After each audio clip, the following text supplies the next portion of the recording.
So this is a Tangle tutorial for a Tangle called Beelight. We did this in a live, and then I took my own spin on the shading after the live. So you start out with lines. You can curve them or have them straight in one direction, then turn your paper and do them in the other direction.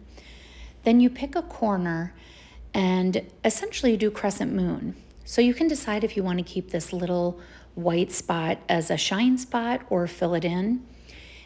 When all was said and done and I was really working on this tangle and having fun with it, I ended up filling in those little white dots. So again, with all of our tangles, we start out with gratitude. Take some deep breaths in, breathe in the things that you're grateful for that make you happy. On the exhale, get rid of all the junk from the day. Work, family, all that stuff. Just focus on you. And now, light with the pen, light with the pressure, you're going to aura this just like crescent moon. And if you want to have little shine spots on the aura, you can see how I left little spaces between them. And you do this on the whole page. Now, once all of this is done, you can decide how to shade it. Shading is very personal. Some people will shade things much different than others. Some want a certain look. Some just want to have fun. I really encourage you to really play with shading. And I just use a regular pencil and a tortillon. If I don't have a tortillon, which you can find at Joann's, Michael's, I have them in my Amazon affiliate link as well. You can use a Q-tip, or my favorite blending tool is my finger. So you can see how me just putting the shading down on that one line made a huge difference, but this is what it ended up turning out like.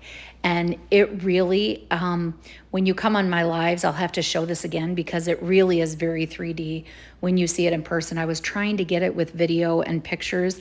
So I do have quite a few video and pictures of this just because it turned out so 3D. It was amazing. So this ended up taking me, I'm not sure what day we did this live, but I've been working on it ever since. So I'm excited. I don't really know what it is. I just like that it's 3D, and I like that it doesn't really matter what it is. It's just cool, right? So you'll find that how these tangles look at the end will really depend on how you've been in your journey throughout the tangle process. Again, it's all about the journey to the end of the tangle. The tangle just happens to be the bonus at the end. Your tangles will change as you begin to change your habits while tangling. Have a great day.